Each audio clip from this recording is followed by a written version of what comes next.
Welcome everyone. Thanks for clicking on the video. I'm Shafe. This is Schaefer TV.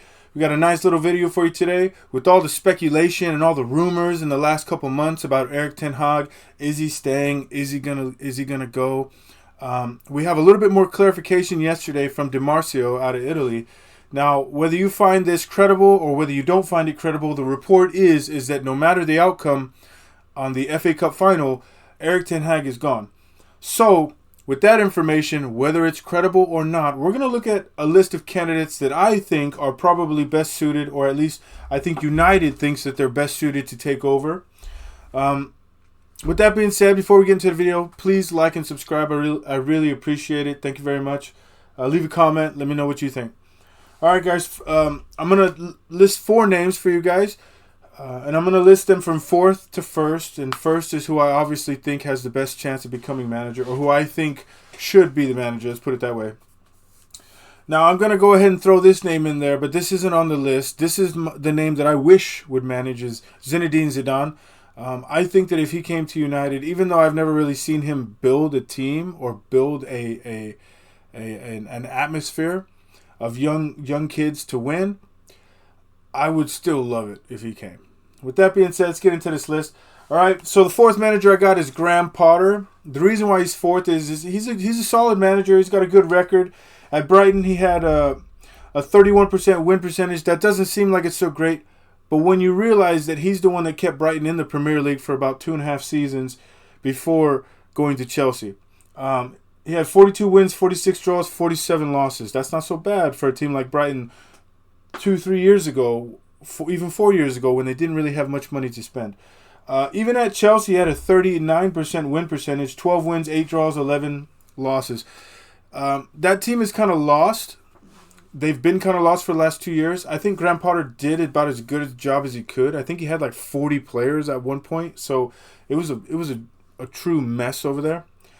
Technically speaking, Graham Potter runs all types of different formations. He really likes to have a possession-based style. With that being said, he's not scared to change his formation 2-3 times in a match to try to get the advantage. I do like him. He's a very player-minded coach. He always has his players' safety and well-being in mind first, and I like that about him. But I give him the 4th best odds, the 4th chance. He's my number 4 coach. Number 3 I have on here is Tommy Tuchel. And the reason I have Tommy Tuchel at number 3, he's without a doubt, out of all these coaches, he's without a doubt the most successful, I guess you could say. He is a cup-winning coach. He is a cup-run coach, okay? Now, Tommy Tuchel, I'm not going to go season by season. He's coached at some really big clubs. But Tommy Tuchel has 613 matches, 350 wins, 122 draws, and 140 losses. He has a win percentage of 57%. Now, those numbers that I'm giving you are numbers for all the league. But when we're talking about just the 4 big clubs that he's coached, Dortmund, PSG, Chelsea, and Bayern Munich, he has a 64.5% win percentage with those clubs. Okay, so when he's at a big club, he's winning 65% of his matches. That's pretty darn good. But like I said, he's very much a cup manager. And to be honest with you, he's only going to be at your club for 2-3 years. It's only a matter of time before he falls out with somebody. It's just the way he is. Whether you like him, whether you don't like him, that's not an opinion. That's a fact. He only stays 2-3 years at places because, albeit he's a great coach, his attitude, something about his attitude rubs people the wrong way. Also, one of the little slights against him is he's only won 3 league titles in all his time as a manager. So you would think that he'd be doing better in that department, but he hasn't been. He is a former FIFA Coach of the Year and a UEFA Men's Coach of the Year. But if I'm being honest, the reason I have him at number 3 is because he's not really the coach that United need at the moment. He might be the coach that United could need in 2 to 3 or 4 years when we have a better structure, better players, youth that has been built up.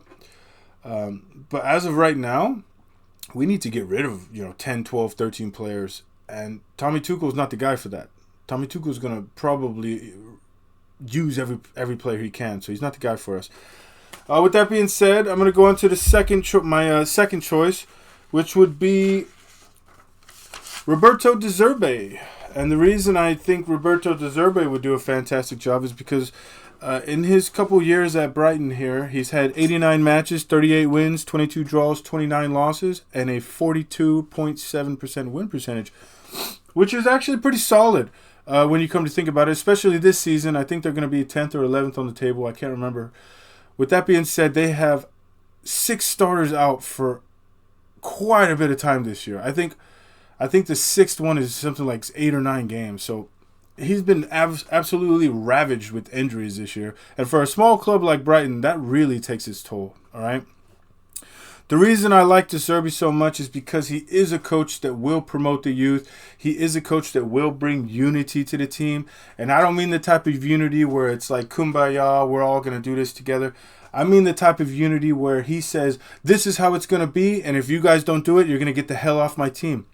And sometimes that's the kind of coach you need, and I do believe that that's the coach that we need right now. His players seem to love him. All right, he has a very, very sexy style of football. The possession out of the back with a 4-2-3-1 with a high press. He maintains possession on the defensive side of the pitch. He works his center backs like if they're both liberos. He's a very fantastic manager. I do think he's the kind of guy that we should bring in for the next 2 or 3 years to let him build United, and then maybe somebody like Tommy Tuchel or Ancelotti or Zidane should come in and take over and then start winning all the trophies. That's kind of a messed up thing to say, but at the same time, I haven't really seen De Zerbi do it on the big stages yet, so I know he can build a club, and that's perfect for United, but winning trophies and things like that, not so sure if he could do it. And the first on my list is Mauricio Pochettino. The reason Mauricio Pochettino is first on my list is because he is Prem League proven. Spurs, Chelsea, even with Chelsea, you could say, oh, this year wasn't so great, but the reality is that he drugged them from 12th to 6th. Okay, they haven't lost a game. I think they've only lost one time since the Cup final back in like January or something like that, or February, excuse me. They've been on a roll as of late. It was clear the reason he departed was because they couldn't agree on certain things, and he wants to run the team a certain way, and the owners want to do it a different way. And that's fine. You know, that's the kind of stuff that happens. Mauricio Pochettino had a 55% win percentage at Spurs, where he won over 150 games. When he was at PSG, he had a 65% win percentage, and when he was at Chelsea, he had a 51% win percentage. He has a high press, very rugged players. Players like Conor Gallagher are perfect for his system. He loves those types of players. But the great thing about Mauricio Pochettino is that he promotes the youth. He uses his youth. He brings them up, and he gets them to the top level. And that's great. That's something that we really need at United right now. He could very well be the answer. He could be the guy to help us build for the next 2-3 years, and he could be the guy that could take us to cup trophies and league titles. He could do it. I really do think he could do it. With that being said, he's the first guy on my list. I think that he would slide right into United. I think he'd do a pretty decent job. Now, that's not to say that Erik Ten Hag has done a bad job. He really hasn't. He has a 57% win percentage at United. I mean, that's pretty darn good. Let's be honest. That's pretty darn good. It's just this year has been an absolute disaster, disgrace. All the negative records that he's broken this year, and he's lost the dressing room, and he's lost a lot of the fans. And at this point, you know, it is what it is. Sometimes you could do your best, and you're still not enough. And in this case, it's really not enough. Yes, you could say 3 cup finals in 2 years, but I'll come back at you with knocked out of the Champions League, 4th in the group, most goals ever conceded in a Champions League group, minus goal differential this year, 14 losses in league. I mean, you know, it's time for him to go. That's just the reality of it. As much as I like him and as much as I think that he is a great coach and I think that he could have a future here, it's just not panning out for him. And with some of these other coaches on the market that do have more experience and they've won at certain levels of the game, it is what it is.